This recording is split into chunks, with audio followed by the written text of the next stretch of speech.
Wisconsin Senator Ron Johnson joins me now. Mr. Senator, I'm not surprised.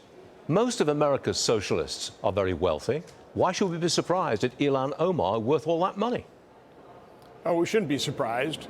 And it looks to me as she married into her wealth, but her husband got his wealth from campaign expenditures from her campaign as a campaign consultant. So you really ought to be able to track this down, go to campaign financial disclosures, find out how much money was transferred into his account before she married him. And again, the financial disclosures here in Congress are pretty thorough, but also misleading because they have these huge ranges, 1 to 5 million, 5 to 25 million. So my guess is she's definitely worth more than 6 million. I'd be surprised if she's worth 30 million. I don't want to defend her, but again, that would be pretty easy to track down by just following all the financial disclosure reports in terms of campaign finance laws and that type of thing. This should not be much of a mystery.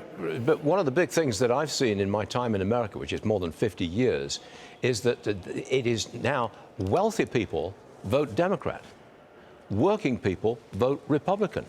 You've seen the same thing, I think. Well, that's been, I'd say, one of the singular accomplishments of President Trump. Yep. He's turned the Republican Party into the party that represents working men and women in this country, the people that made this country great.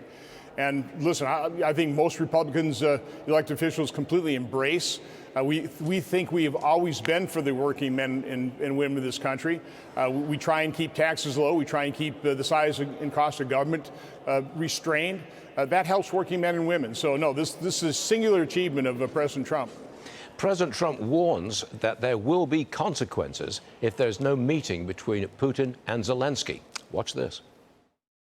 China's having a massive military parade that President Putin and Kim Jong-un will be attending. Do you interpret that as a challenge to this? And are you concerned at all about those countries trying to be some sort of counterweight? Not at all. China needs us, and I have a very good relationship with President Xi, as you know, but China needs us much more than we need them. No, I don't see that at all, no. So what are the consequences if there's no Putin-Zelensky meeting? Well, first of all, I think President Trump has been very realistic when it comes to the war in Ukraine. He realized that Vladimir Putin will not lose this war. Losing this war is existential to Vladimir Putin, so he understands that. But President Trump also wants peace. He doesn't want to see it escalated.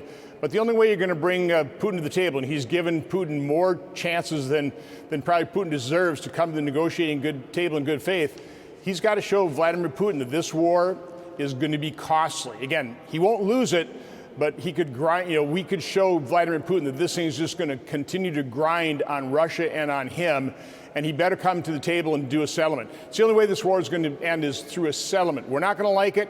Putin probably won't like it, and that's probably going to be the type of settlement that has to be put in place. But the Xi Jinping meeting and agreement with Russia, that's very much in Putin's favor, isn't it? That's going to make it less likely to get a peace deal going.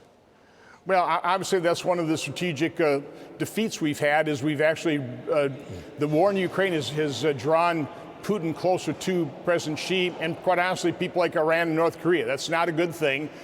We certainly have leverage against China as well, and I'm sure President Trump is looking every which way that he can use that leverage to try and, put a wedge between China and Russia. Got it. Senator Ron Johnson, always a pleasure. Thank you very much for being with us, Senator. We always appreciate it. Have a great day. You got it.